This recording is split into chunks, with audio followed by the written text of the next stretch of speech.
Opinions expressed are those of the program host and guest and not WSTU. WSTU does not endorse any products mentioned. Any reproduction or retransmission of this broadcast is strictly prohibited without written consent of WSTU. The Treasure Coast longest-running local talk radio show is on the air. The Treasure Coast Forum. Get interested, get educated, get involved, and give us a call with your opinions at 220-9788. And here's your host of the Treasure Coast Forum. Hello, you're listening to WSTU 1450. I'm your host for today, John, and I'm back with Mr. Frank for another week. Yes. Back in the soup again. Mm-hmm. How you doing? Good. Had a good week. Yeah. Good. Yeah. You got some of your tests done? I got one of them done. I have like 3 more to do. All right. Which test did you do and did you pass? It was one of the state ones, so I won't know until later. I feel pretty confident. Yeah. So, You felt good about it. Yeah, it was a reading one. So, yeah. Okay, good. Excellent.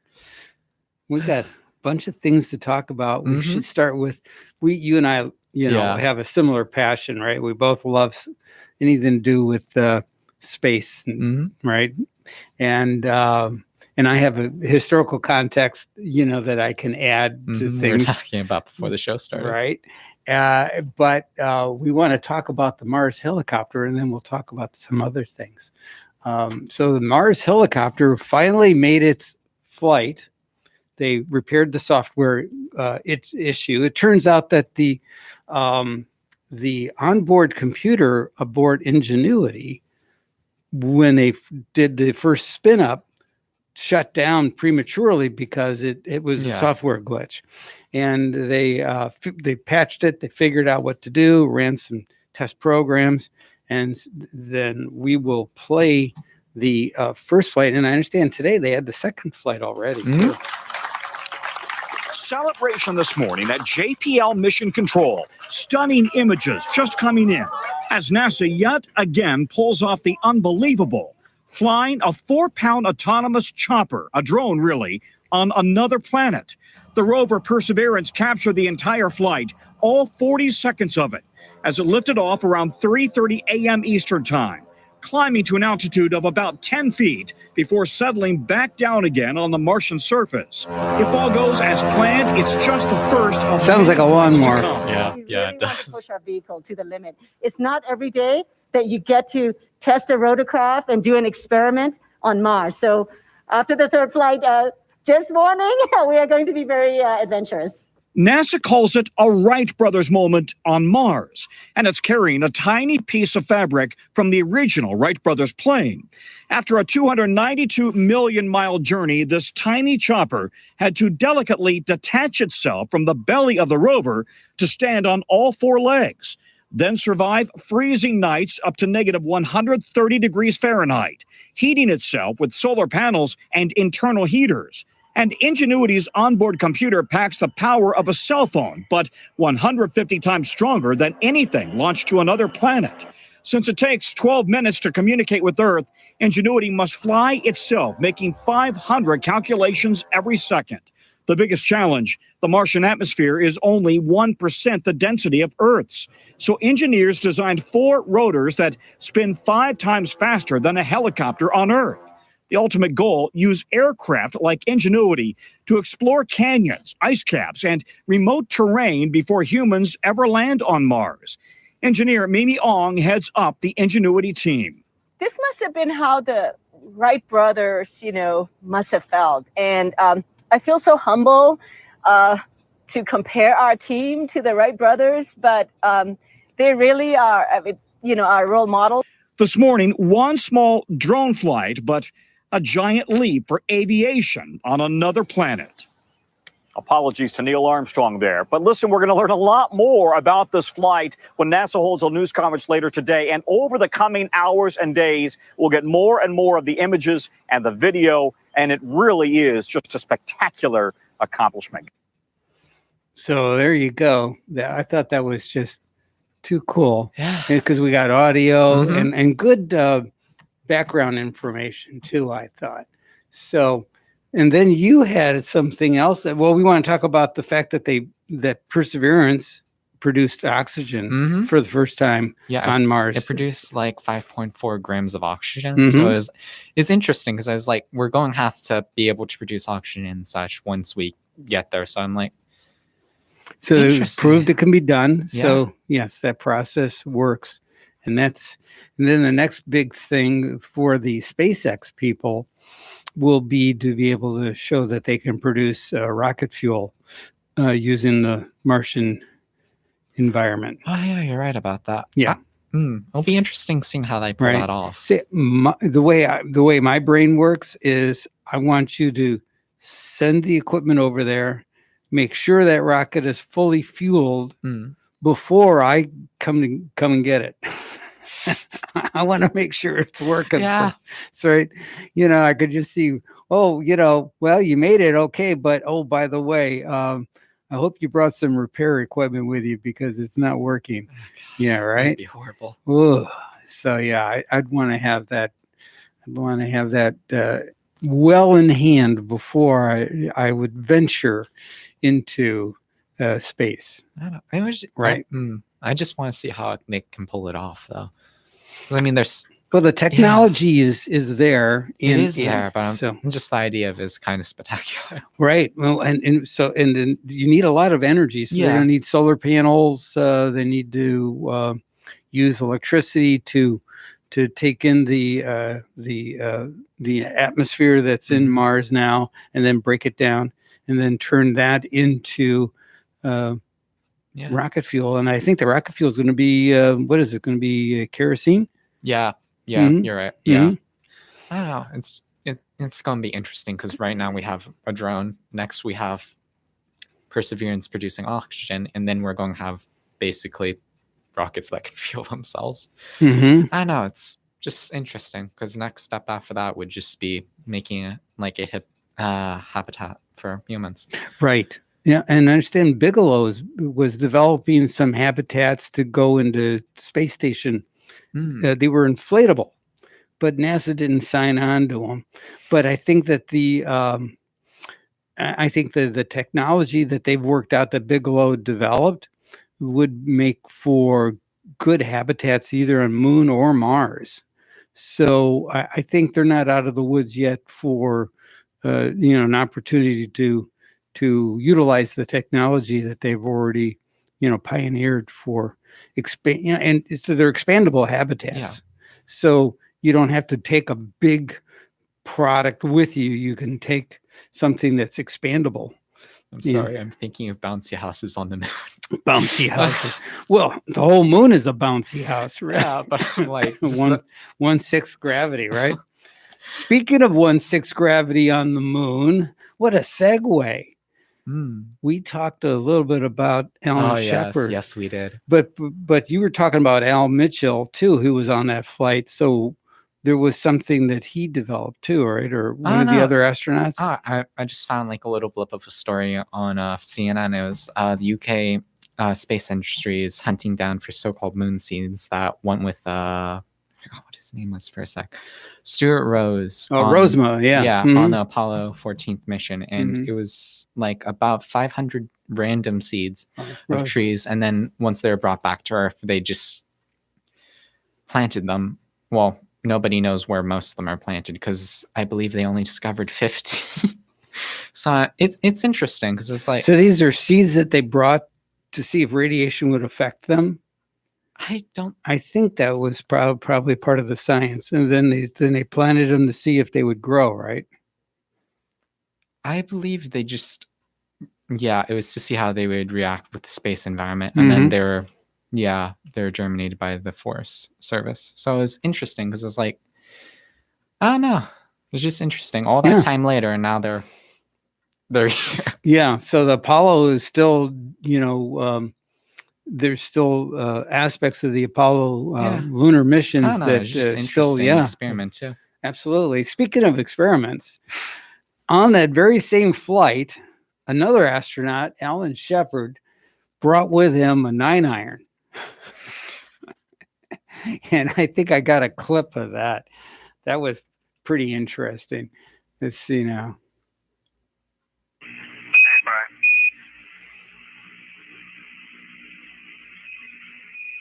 So this. Looking at it, you might recognize what I have in my hand as the handle for the contingency sample return. I just still happen to have a England 6 iron on the bottom of it. On my left hand, I have a little white billet that's remaining of millions of Americans. Now drop it down.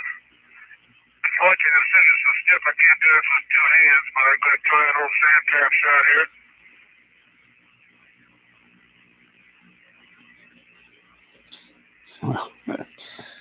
There he goes. How do you come up with that? Right? More dirt than all the time. More dirt than ball. Here we go again. Here we go again. Like a slave to me, Al. There Here you we go. go. Ready to die. One more. Oh, I see you said, so he's on working on his 3rd golf ball now. I don't know how you come up with that. There you go. Miles and miles. Miles and miles. That's the big quote. Miles and miles. So the backstory there is what he had done. He had taken, and he mentioned the word. If you got to read the audio is garbled. It's difficult because it's 50 years ago. But the contingency collector is what he was talking about, and that's the device that they use as soon as they amble down the stairs onto the lunar surface. They're required to collect a contingency sample of the regular lunar surface, just in case they have to leave it right away. And so what he did was he took and the contingency collector is just like a pooper scooper with a threaded in a pole. So he just took the threaded in pole or sample of that pole to the local golf club and had him make a golf head for him, which he threaded onto that. So he was able to bring his own golf club to the moon. So pretty cool. He's the only astronaut ever in history to golf on another celestial body. I know, it's crazy. Right? So but that's one of the beauties of living through history, right? I don't know how you think of that either. Yeah, well, that's the way my brain works. So just go golfing on the moon. Right? How about that? Yeah, let's do that. So, well, I think that's what, he's just one of those interesting astronauts anyways. That is interesting. I'll give him that. Yeah. And he wasn't afraid to try new things for sure. So, changing topics. What is it? It's 5:20. We got 10 minutes before we have to go to break. A fed up Georgia mother recently took her local school board to task and demanded that it would end the mask mandate for children. Every month I come here and I hear the same thing, social, emotional health. If you truly mean that, you would end the mask requirement tonight. This is not March 2020 anymore. We have 3 vaccines. Every adult in the state of Georgia that wants a vaccine is eligible to get one right now. And every one who knows that young children are not affected by this virus. They're not, and that's a blessing, she said. But the adults are not affected, but young children are not as affected by the virus as adults are. That's what she was on to say. You're still going to wear a mask on your face every day, 5 or 6 year olds. You can't play together on the playgrounds like normal children, 7, 8 year olds. So she's just really, really unhappy about the fact that the school boards and the school teachers unions always say, follow the science. And yet the science says that young school children are not adversely affected at all. Yeah. So, and I heard another interesting stat. We were talking about, I think, Johnson & Johnson last week. More people actually died from taking aspirin as a percentage. What? Than people that got sick from the Johnson & Johnson. So that's just, and that's something you can buy over the counter, right? So, I think sometimes people take stats and they pull, their hair's on fire about things that really, Yeah. it's statistically interesting. It's something that scientists want to look crazy at. to find out about, though. But yeah. So Johnson & Johnson likely will be coming back. It's already been approved to be used again in Europe, and they will likely in a few days approve it for continued use here in the U.S. So that's good news. So hopefully students will be able to get unmasked soon, and we'll get this whole virus nonsense behind us. I understand Michigan's was a real problem child, the state of Michigan itself, and it's improving somewhat as far as the virus goes. So that's good news. And the other good news is, I guess, more and more people are getting vaccinated. And so, and I think once we hit that magic threshold number, hopefully things will just brighten up for us, right? We didn't talk about this last week. We had a shortened show last week because, we had technical issues, if you recall. But we should remind our listeners that this show is really student-run show. It's Youth in Government. And if you do not know what youth in government is, John will now tell you what youth in government is. Okay, so youth in government is kind of like more a mirror-based image of our own government, complete with kind of entire legislative, executive, and judicial branch. You can have like a PO position and such as like Supreme Court justice or just a justice on the Supreme Court, things like that. Anyways, it's actually a fairly interesting program. If you're in judicial, you can debate and you can debate past cases that are like typically like controversial and such. They also, if you're just going through the program, you're not aiming for kind of like a Supreme Justice, you can just go through the program and be debate. Legislative. Yeah. If you want to do legislative, you can make your own bills and just go through chambers and such. It's a very fun program, in all honesty. One of the examples of a student-produced bill.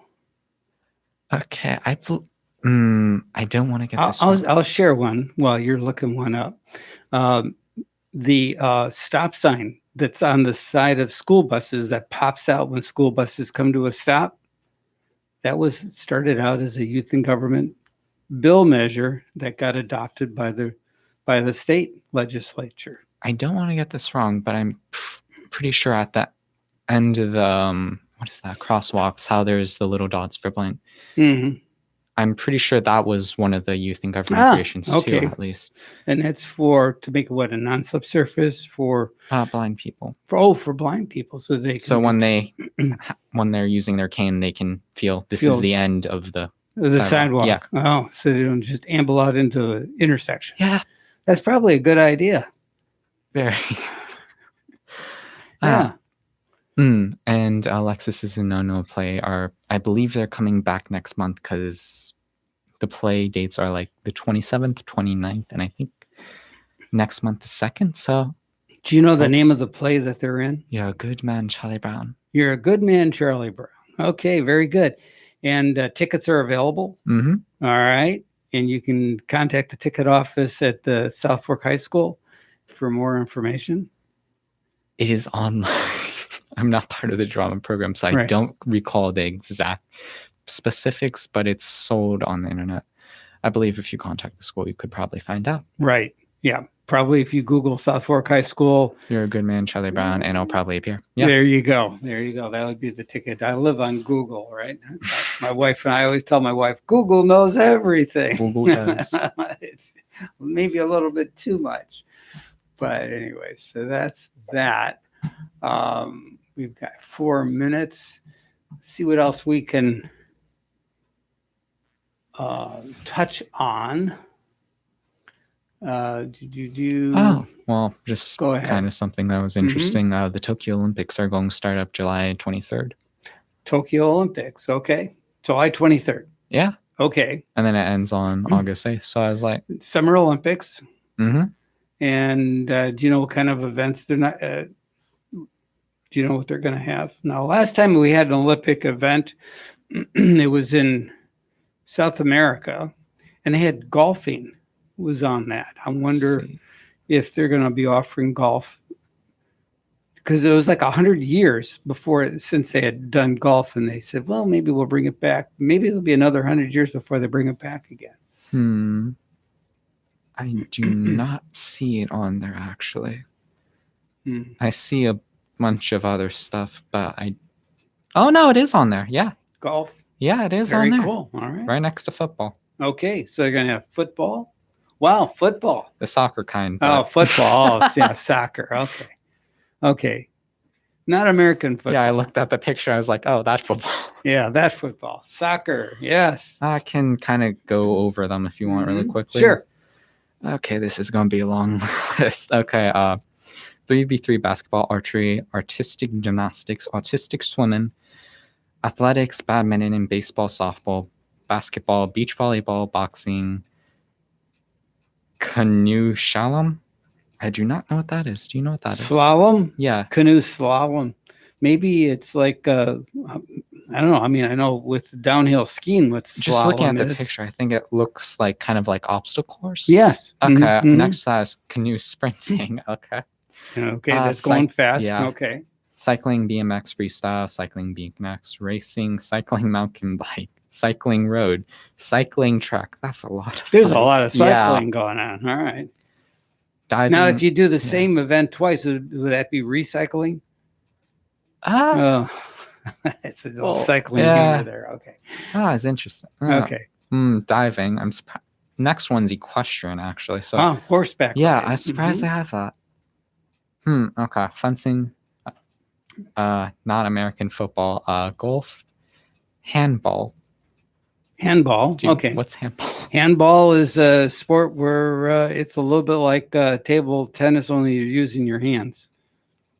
Handball, you whacking a ball with your hands. It's like the wall mitten. ball? It's you just whack the ball with Okay. Yeah. After that, they have hockey, judo, karate, marathon swimming, modern pentatonic,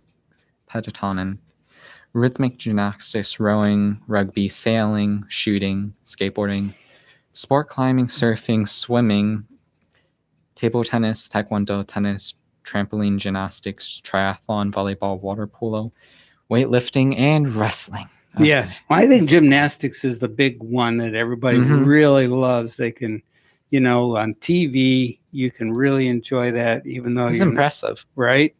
The especially the dismounts, if they're on the uneven bars or on the horse and they have to jump off, and all the things that they do. It's just amazing to watch. A lot of fun. Yeah, a lot of fun. All right. Well, we've got much more fun and frivolity scheduled for you on our return. So stick with us. We'll be right back.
WSTU 1450 Martin County's Heritage Station, and we're back from our break. We are indeed. And we've got, I think, the caller. Let's see if you're there. I don't know. The caller may have lost the caller. Are you there, caller? Yeah. Hey, how you doing? Hey, let me get you off speaker. I know I hate that. Oh. I got a new phone coming tomorrow. Okay, very good. All yeah, right. the one I have now, which I've had for many, many years, they said it don't last that long, but Samsung, I love it, but I had to order a new one. Should be here tomorrow, and by the time I learn that one, it'll be obsolete too, I'm sure. Well, so you're getting yourself a new tin cannon string, you're saying? Oh, man. Yeah. One day I was driving my granddaughter years ago when I first got this one. Yeah. And we're driving to her dad's house. And I said, well, I got to text your dad back. But I want to wait because I don't know if Florida law still allows us to text while driving at that time. Right. And she says, just push the microphone. I said, what? Just push the microphone and talk. It'll text. Yeah. Okay. Talk to text. Yeah. Yeah, I felt like very old and uninformed, and I don't know the gigabytes, the megabytes. I hope I'm getting a good phone and all that, and it's just sad. Every time I learn a phone, or 30% of it, it's obsolete. Right. And now I got to learn all over again tomorrow, apparently. But we'll see how that goes. Well, the technology is moving very quickly. There's no doubt about it. You have computers that are awake while we're sleeping, reinventing themselves. Yeah. I mean, this is the space technology that you and Johnny there like. And I'm still having my fundraiser to send Johnny and the oldest member of the space camp, Frankie Mez, to space camp. Oh, yeah. Well, I'm already a space cadet, so it works out. Hey, if we find intelligent life on Mars, we can send 1 or 2 parties there, the Republicans or Democrats. Yeah, duke it out there. Figure out how it goes. Yeah. How you guys doing? We're doing good. They have smart refrigerators too. Did you know that? Oh yeah, now they have a new like this. What do you call it? That air fryer thing, the Ninja. And I have some Ninja equipment. I like to cook for a family on Sundays before COVID hit. Yeah. And now Whirlpool's coming out, or Frigidaire with new Cyclone and all that on top and everything. And I can't keep up with technology anymore. Well, the technology on these smart refrigerators is synced to your phone. And when you put I don't know how to use my damn phone. Well, it gets worse. So when you put like jar of pickles in there, or anything that's got a bar code on it, right? Milk. It detects what temperature it needs? No, what it'll do, it'll scan it in the refrigerator, and then when you're no longer using, and ketchup is taken out of the refrigerator, doesn't go back in, the refrigerator knows you're out of ketchup. So when you go to the market, it'll actually produce your grocery list for you. Smart. And tell you that you need ketchup. Oh my God. Do they have one that tells me when I need more bourbon and Coke? Yeah. Probably. That's the one I need. I don't need a smart fridge. I need a smart bar fridge or something. You need it. Okay. All right. Well, there's an app for that, I'm sure. Yeah, but that uses up all my storage on my phone. Isn't that then you have to buy a bigger phone. Yeah. It just never Unbelievable. Ends. It never ends. I love it. So the girls are almost done with their school play. I miss No. Mm-hmm. Yes, we miss them both too, and looking forward to their return. But John and I are holding down the fort as best we can. No should know that my ex-wife's name was Cece, and where she's from, she knows that means yes. Yes. So I don't miss Cece. I miss No. No. Okay. No, she's got a great personality, and I'm sure. So what else is going on here? I was thinking of something today. With everything that's going on in this country, Florida's a peninsula. We could dig a trench 3 inches deep and 3 inches wide along the top of the peninsula, and just fill with rainwater or pumped in. We could become our own sovereign island. Oh, there you go. Interesting. Yeah. Okay. Yeah. We could be called Northern Cuba or some other island or whatever. Yeah. Okay. All right. Bahamas West, huh? There you go. Yeah. Hey, yeah. you could hit the longest baseball if you ever go to Mars or to the moon. Yes. Yes. Yeah. And what did what's his name, Shepard, say when he hit that golf ball? Miles and miles. Yeah. Well, but it took him 3 tries. I was telling, I had, hadn't seen that video in 50 years. So I was telling John before we went to air, I says, I'm sure he would have brought more than one golf ball, because the likelihood that, because there's no way you can practice for hitting a golf ball on the moon. How do you keep it on the ground to hit it? Well, it'll stay on the ground. It still has gravity. It's but the gravity is just not very strong. So, so he dropped you got to watch the video. So he puts the golf ball on the moon, and he got more regolith than he got golf ball. So he said, okay, that didn't work.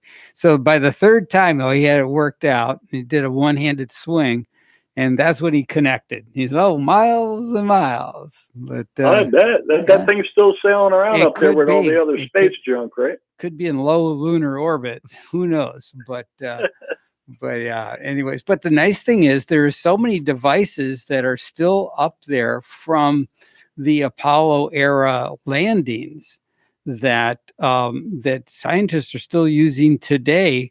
There's reflectors, for example, that they put down on the lunar surface that we bounce lasers off of that give us an accurate measurement for distance, which is pretty amazing, pretty cool. So they that sounds like the Samsung refrigerator. Yeah. Hey, I heard you talking about Google. I had a laugh years ago. I had to, most of my work was in my neighborhood and by the Sandpiper Club Med area. And I was going to work, and my wife says, I need to know an answer to it. I said, I don't know the answer, And I said, just Google it. And she said, what, Google? I said, just go on Google and ask the question. And this is before you could just, talk on your phone with Google. Right. And I come home for lunch, and I said, how'd it go with Google? She said, well, he hasn't gotten back yet. I guess he's busy. And I was like, well, you think there's this guy like God with a big G on his shirt named Google sitting in a chair that he's taking all these phone calls and their computer questions and stuff? I had to laugh. She was serious. Yeah. Well, I guess he'll get back later. He must be busy. Yeah, Fred Google. He's all these questions from all these stupid Americans. Too funny. Well, I went when I was in elementary school, junior high school. I went to school with twin brothers, Kenneth and Keith Google. And now I have lost track of the Kenny and Keith, but I have no idea. Their actual last name? That was their last name. And you must know Fred Google that my wife was trying to contact. Could have been. But it's a legitimate family name, and and these two twin brothers, they were identical twins. Although if you knew them, you could tell them apart, right? And but the teachers weren't too sure they would dress the same when they'd go to school. So Kenny was better at math than Keith was, so they would switch classes. Oh, that's awesome. And Kenny would do Keith's math homework for him and stuff like that, or take a test for him. And the teachers are starting to get onto him, but they never could quite, pin him exactly. Yeah, no, because they're thinking about all the other kids. I wish I had a twin. I would have been at lunch and phys ed all day. So yeah, that was that was my school experience watching, two twin brothers trying to beat the system. I get my smart twin to do geography and calculus, and I'm just having lunch all day and playing gym class. That would be awesome, right? I would love that, right? Yeah. So it's weird, when you see these twins, like I'm getting older, I'm getting into game shows, and sometimes they'll have twins on there, and they'll give the exact same answers and not hear any others. Right. Because, they're so connected. You spend 9 months in there. It's a long time to be, together. You're pretty much symbiotic or whatever they call it. Yeah. Yeah. Well, Bob, we're gonna take our regulation time out, buddy. All right. Thanks, guys. Great to talk to you. And I'm looking forward to seeing Nono and the other gal back, and I'm sure Johnny is too. And absolutely, we'll keep raising the money for you to go to space camp together. I like that. I like it. The oldest guy at space camp. Yes. Yes. Yes. Hey, the only reason, you said this is a student-run show, pretty much. That's once you get your GED, that's over with. Yeah. Okay. Fair enough. All right, guys. Have a good weekend. Thank you. All right. See you, Bob. And you can call us here at 220-9788 if you want to be part of the show. Treasure Coast Forum. We'll be right back.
Back from our break.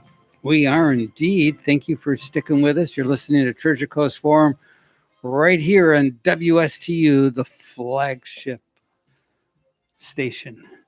That's actually Stewart's Heritage Station. But anyways, you can reach us here at 220-9788. And if you're calling from out of town, 772-220-9788.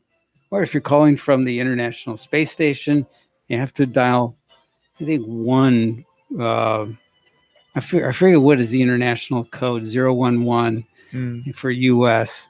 And then you can dial the area code and phone number. Interesting. It'd be fun if somebody would call us from the International Space Station. I'm up for that. That would be a good conversation to have. Right? Yeah. It's a lot of questions. So we were talking at break about by two buddies, Kenny and Keith Google, the Google brothers. So we were all good friends in elementary school, and we decided we all liked pancakes a whole lot. My mom liked to make pancakes, so I said, "Well, let's come." I invited them to come over, and I already, told my mom and volunteered her to be the pancake manufacturing queen, and she dutifully went along with the idea. Well, as it turns out, the three of us ate so many pancakes that, and the Kenny and Keith were fine, but it was years before I could even smell a pancake. I ate so many, but it was woof. It was fun until it wasn't anymore, if you know what I mean. Wow. But anyways, that was a great experience. Ken and Keith Google, if you're out there, give us a call. It'd be great to connect once again. But anyways, so there's things going on in the news still, all kinds of stuff. A little sad news that just within the past hour, a paratrooper died while conducting a static jump line from a Black Hawk helicopter in Fort Bragg. So that just happened within the hour. So our thoughts and prayers to the paratrooper and her family. Virginia is moving to eliminate all the accelerated math courses before 11th grade as part of the equity focused plan. I don't know if that's a good idea. These are, I think, all, soon to be McDonald's employees. Do you want fries with that? Is going to be their next thing they're going to learn how to say. Yeah. I'm just like, math wise, you're going to need a whole lot of math if you want to just do like engineering or something, and that basically take most of your time in college too. Yeah. If you want to do engineering, anything that requires any of the sciences, you got to know your math. Yeah.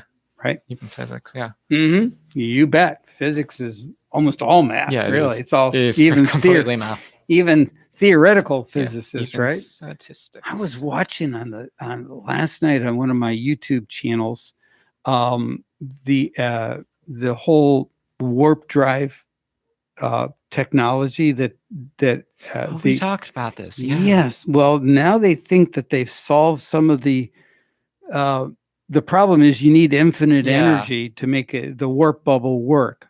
So according to Einstein's equation, warp works. So you're not defying the law of physics or the law of general relativity with which says nothing moves faster than the speed of light.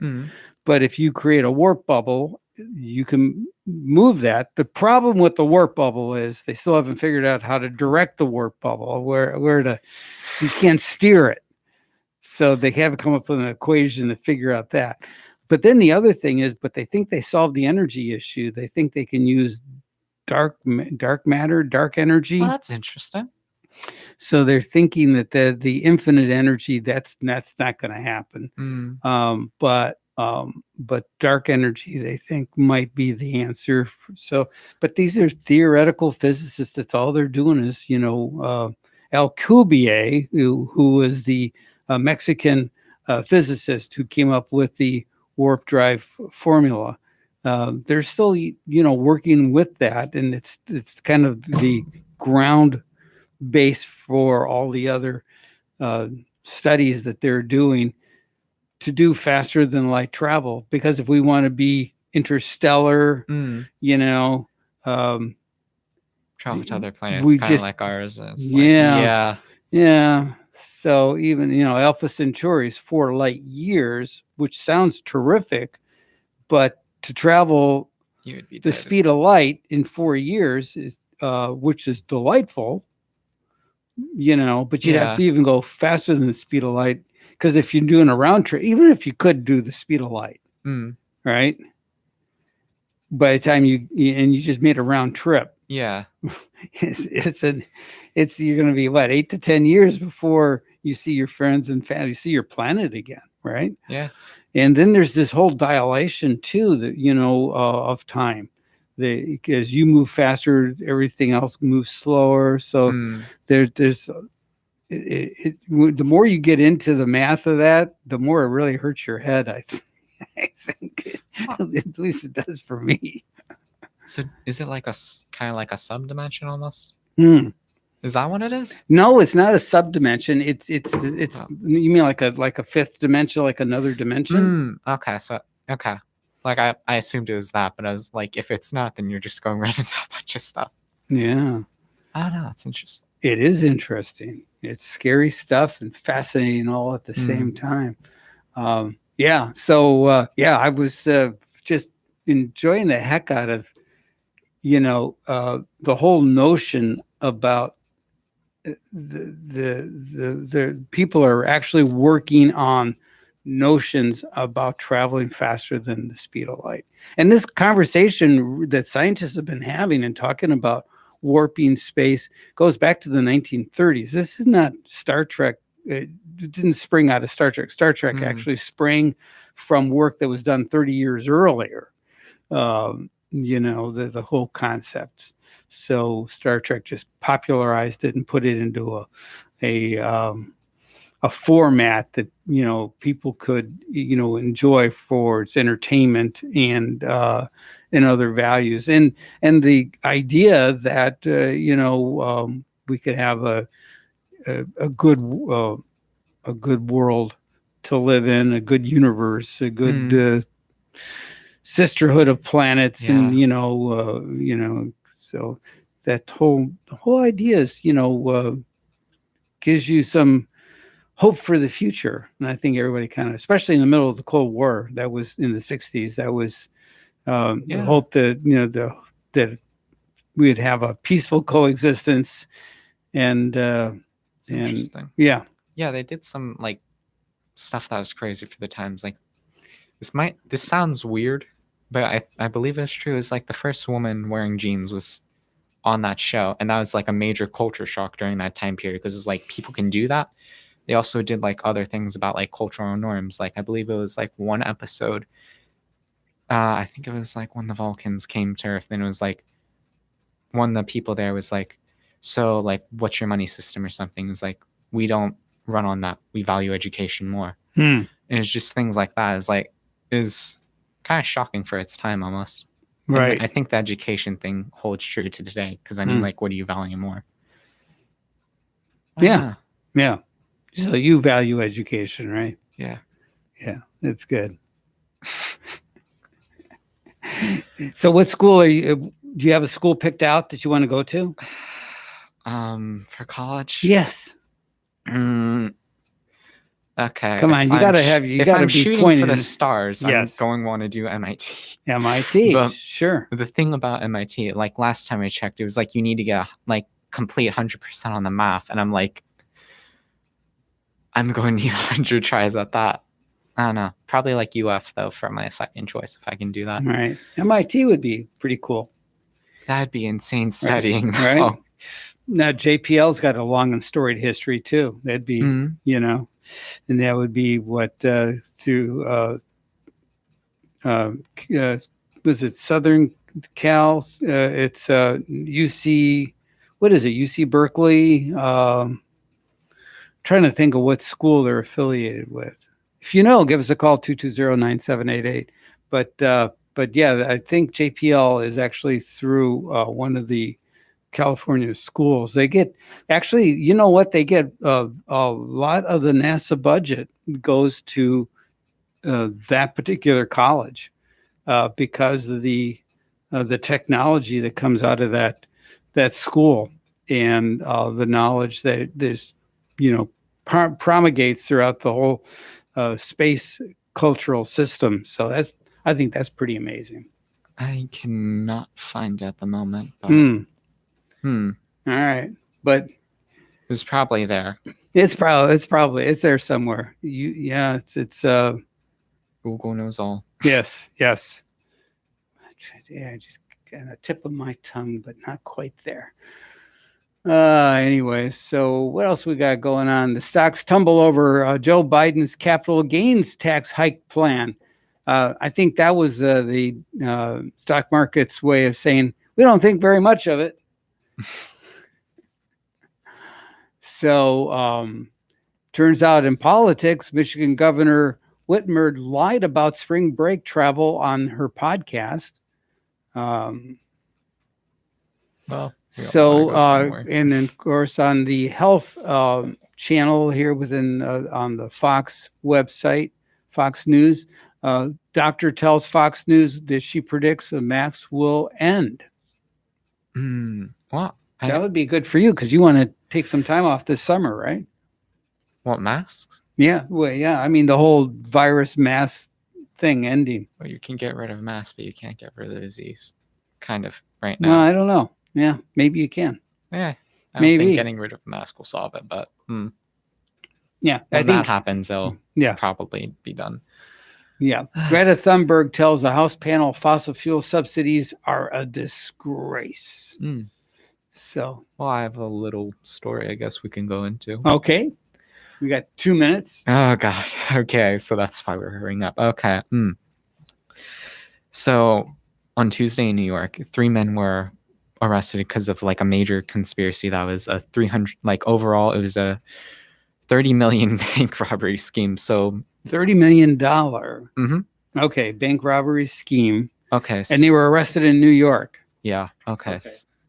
Oh, well, caller. Anyways, I'll go over this really quickly.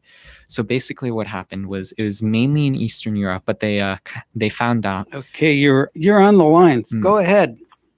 Hey, I hate to call back. This is Fred Google. JPL, Jet Propulsion Laboratory, is located in Pasadena, right? Yeah, nestled in the mountains. I used to deliver asphalt there in my dump truck. Okay. And you had to be escorted all the way through and back. It is a very what school are they part of? I don't know what colleges are associated with them. I'm sure, like you said, MIT and all those technical schools. But yeah, you had to be. Usually, you're going to place some aerospace company, which I've worked for security at Northrop at one time when I first moved there.